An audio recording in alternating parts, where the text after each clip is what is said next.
posted, and I apologize for that, but sometimes life gets in the way of what we want to do, and so, like I said, I've said it twice now, when life is busier, the videos are going to have to wait.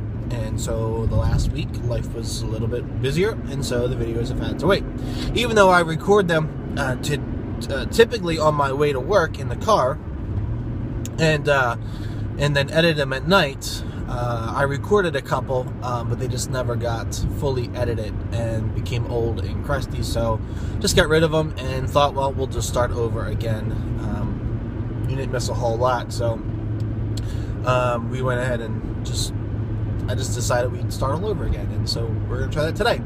But I want to thank you for checking in and watching and participating in our conversations here, and I just hope that we're able to continue this for as long as possible.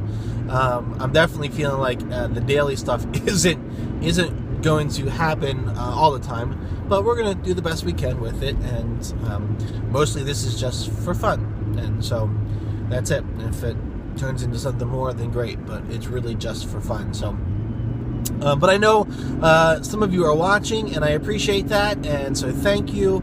And so let me just jump in with where we left off, and that was we were discussing the S.H.A.P.E tool, and the S.H.A.P.E tool was that the little process in which we find out or discover where we best fit within the church ministries, as we think about spiritual gifts and church ministry and where we plug in, all that good stuff.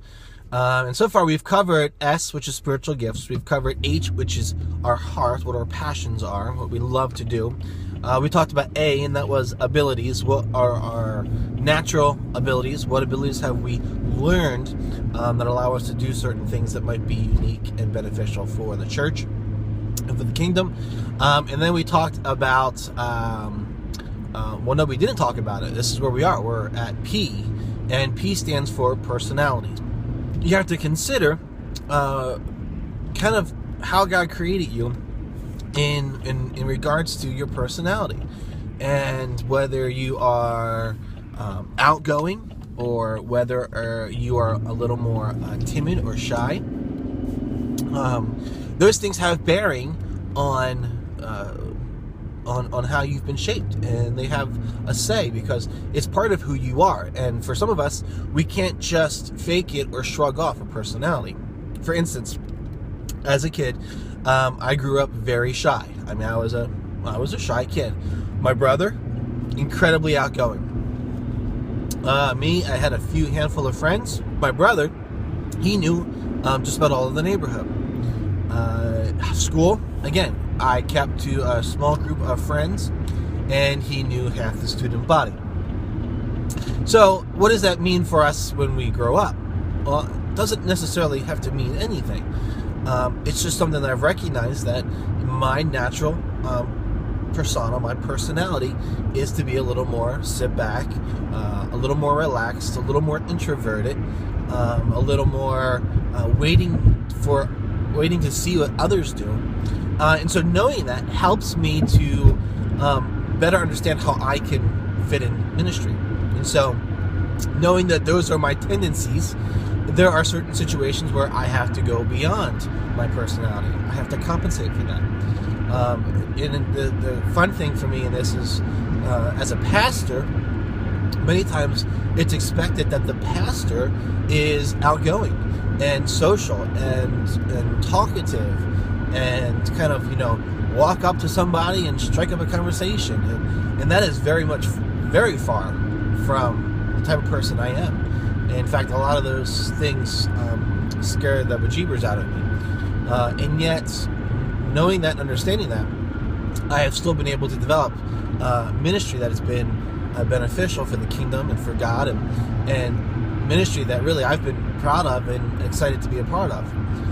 So I share that because I don't want you to see your personality, whether outgoing or more introspective. I don't want you to see them as either a crutch or a blessing. I want you to see them as that's who you are, and that's how God created you to be. And when you understand that, you can understand how you can better serve within the context of ministry in the church. So here I am now today. I still tend to exhibit those characteristics of an introvert, but I know that I have to overcome them in order to be the pastor that I'm expected to be. And likewise, those personalities, they are actually really a blessing, because I do value relationships and the one-on-one conversation.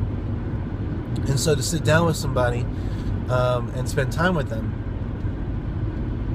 I think for me is a great tool and a great way that I can minister to somebody else. So personalities, as you think about that, take the time to really sit and consider what typical characteristics do you exhibit.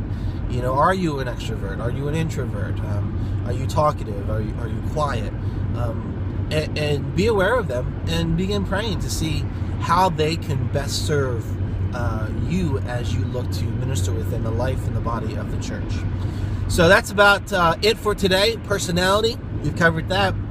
We'll be back hopefully tomorrow or the next day, and we will wrap up the S.H.A.P.E tool with our last letter, E, and I'll give you the heads up, and that'll be experience. So be thinking about that. As always, would love for you to check out the website, jhyam.com. I'm trying to get some more blog material loaded up for the week and for the coming weekend. Also, be sure to check out the goodhusbandblog.com. That is up and running and got some great resources and articles on there for husbands. And just so you know, the new dates for A Weekend to Remember are now published, and you can find that information and the 2014 promotional video, there on the goodhusbandblog.com. Just click on the link that says Weekend to Remember, and you'll learn about that. Other than that, be sure to look me up on Facebook or Twitter. Love to continue the conversation in those realms. And always, if you liked the video, would you give me a thumbs up and subscribe, of course, to this channel, and let your friends know that we're here and we're talking about things of life and family and faith and this wild, crazy journey that we are on because of God's love for us. All right, we'll talk to you later. Have a great day, and we'll see you soon.